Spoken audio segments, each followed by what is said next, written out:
Having talked in detail about how intermolecular forces dictate the interactions between molecules and talked a little bit about how intermolecular forces influence the physical properties of pure solids and liquids like melting point and boiling point, we want to talk more about the process of matter changing phase and how intermolecular forces relate to the energy required to cause a pure solid or pure liquid to transition from a solid to a liquid to a gas, or vice versa. So we talked a little bit about phase changes in chapter 9 and again in chapter 8 when we talked about gases, and again at the start of this chapter. So remember, phase changes and physical changes are interchangeable terms. A phase change refers to a transition of matter from one phase to another. And in any phase change, intermolecular attractions are broken, but chemical bonds are not. When you talk about a phase change using a balanced chemical equation, the only thing that changes is the phase label between the reactants and the products. Nothing else changes. So phase changes refers to energy going into a system to separate molecules of a pure chemical compound, increasing their kinetic energy and the space between them as they transition from a solid to a liquid to a gas, or the other way around. As you go to more disordered phases of matter, solid to liquid, liquid to gas, the molecules are picking up kinetic energy and intermolecular forces are being broken. If you're talking about matter going from a more disordered state of matter to a more ordered state of matter, gas to liquid, liquid to solid, you are actually watching intermolecular attractions reestablish themselves as the molecules lose kinetic energy through heat exchange with their surroundings, becoming more condensed phases of matter. But all of these are phase changes. And there's a specific vocabulary that goes along with phase changes. We introduced these terms a little bit in chapter 9, where we were talking about enthalpies associated with physical changes. But it's worth bringing these back up because you'll hear these terms pretty routinely now. You need to have a good sense for if someone talks about these physical processes in a scientific context, exactly what transitions between which states of matter they're talking about. So for instance, what we call in common language melting is more officially called fusion when you're talking about phase changes in scientific circles. So if you're talking about a solid becoming a liquid, you're talking about fusion. If you're talking about a liquid becoming a solid, that's still called freezing. You're talking about a liquid becoming a gas, rather than calling that boiling, that's more technically called vaporization. Condensation is a gas becoming a liquid, and under the right pressure conditions, as we will see when we talk about phase diagrams, under certain conditions, a solid can become a gas without passing through the liquid state, or a gas can become a solid. These typically happen at very specific combinations of pressure and temperature. But a solid transitioning directly to a gas, like dry ice becoming gas phase CO2 without becoming a liquid in between, is called sublimation, whereas the reverse process, a gas going straight to a solid, is called deposition. So start to get familiar with these terms, particularly when it comes to enthalpy of blank. When you see enthalpies related to phase transitions, you'll see enthalpy values put in tables under these keywords. So fusion means melting, freezing is freezing, vaporization is a liquid becoming a gas, condensation is a gas becoming a liquid, sublimation is a solid becoming a gas, and deposition is a gas becoming a solid. There are other more esoteric phase changes out there, but in chemistry, these are the ones that we most commonly deal with. And so whenever we talk about the evaporation of water or the melting of ice, these are undergoing phase changes. In chapter 9, we talked about defining enthalpy changes for these phase transitions. So for instance, we talked about delta H naught fusion, enthalpy of fusion, which you should now recognize as the heat input required to turn a solid into a liquid, to cause a solid to melt.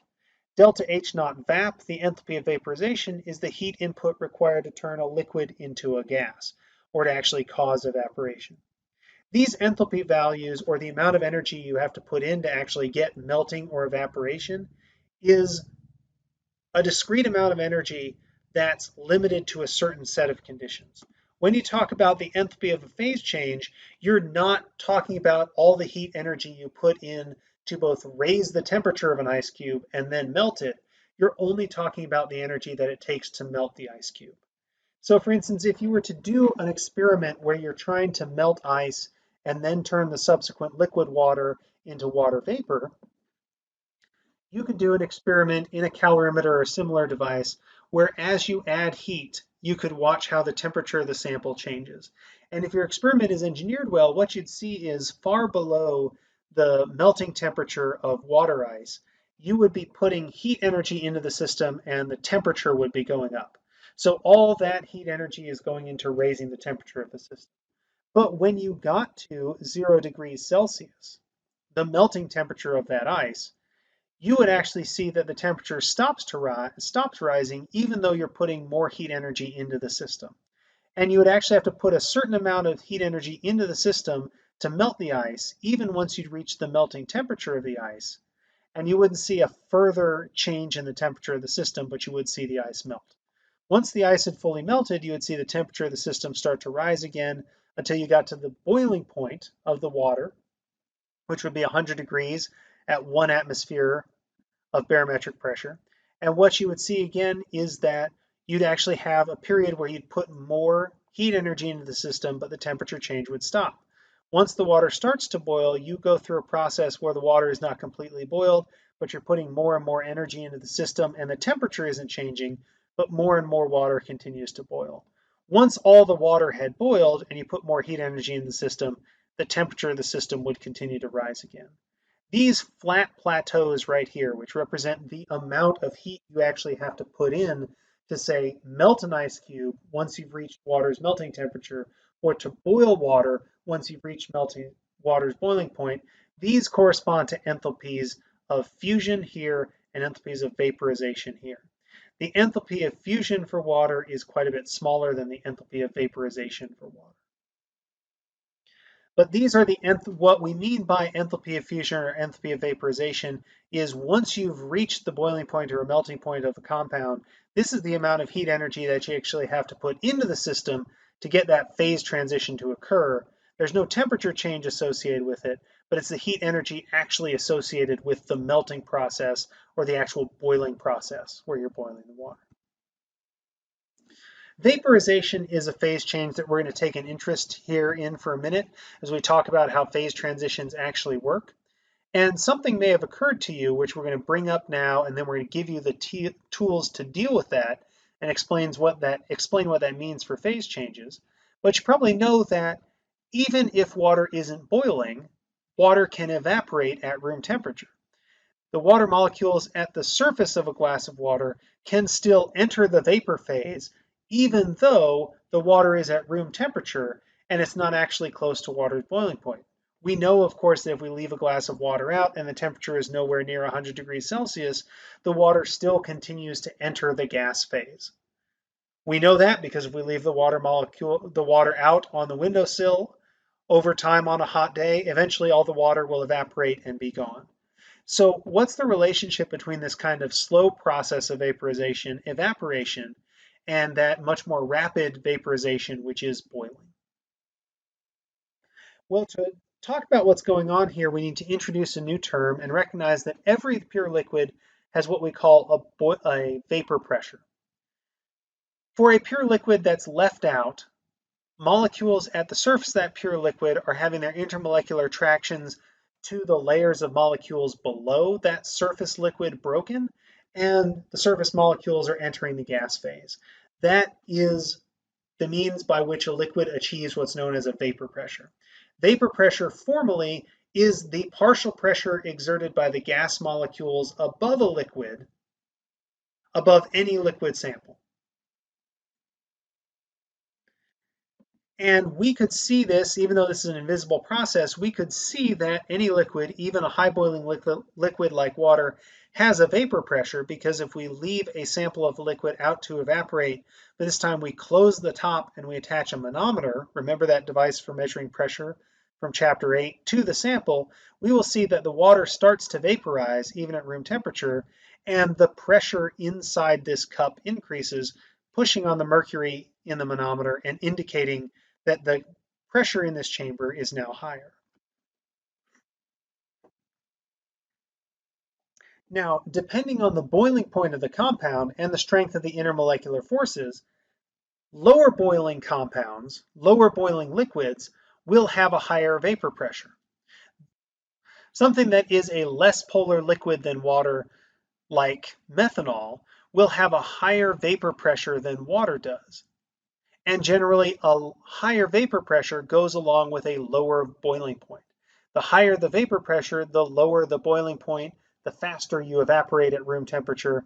The lower the vapor pressure, the higher your boiling point, the more slowly you evaporate at room temperature. And so what we see is that it's not as though any liquid hits kind of a magical threshold and starts to evaporate. Regardless of temperature, most liquids are slowly evaporating all the time, and this vapor pressure is evolving. Generally, as I said, the lower the vapor pressure of the compound, the higher the boiling point. So something like water that has a high boiling point, a relatively high boiling point, 100 degrees Celsius, has low vapor pressure at most temperatures. Something that evaporates more quickly, like diethyl ether, a less polar molecule, or ethanol, which is somewhat similar to water, also a hydrogen bonder, but is still less polar and a worse hydrogen bonder, has a higher vapor pressure than water that goes along with a lower normal boiling point. So what is a boiling point? Vapor pressure is part of the definition of a compound's boiling point. A compound boils at a temperature at which the vapor pressure of the liquid becomes equal to the atmospheric pressure.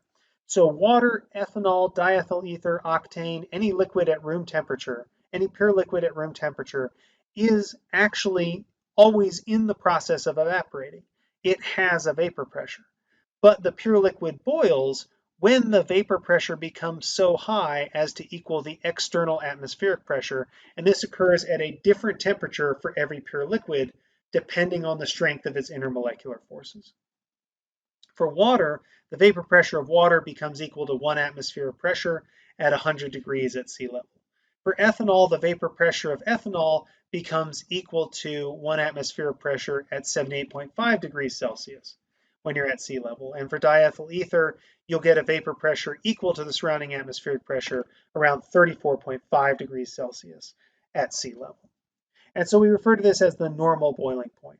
It's the temperature you need to achieve to make the vapor pressure of the liquid equal to the atmospheric pressure if the external pressure is 1 atmosphere. And that's really what defines your boiling point. How much energy, how much heat energy, what temperature do you have to achieve to actually get the vapor pressure of your liquid to be equal to the atmospheric pressure? Once you've done that, now your liquid is boiling. And so that's all we're going to cover for today. I want to give you some time to take quiz 4. When we come back next week, we're going to start talking in more detail about the importance of vaporization and how we can predict what the vapor pressure of a liquid is going to be using the Clausius-Clapeyron equation. So be prepared to change gears. We're drifting a little bit away from a molecular picture and spatial reasoning, and we're moving back towards a little more predictive math to predict things like the vapor pressure of a liquid will be this at this temperature. Let me know if you have any issues with quiz 4, and I'll see you next week.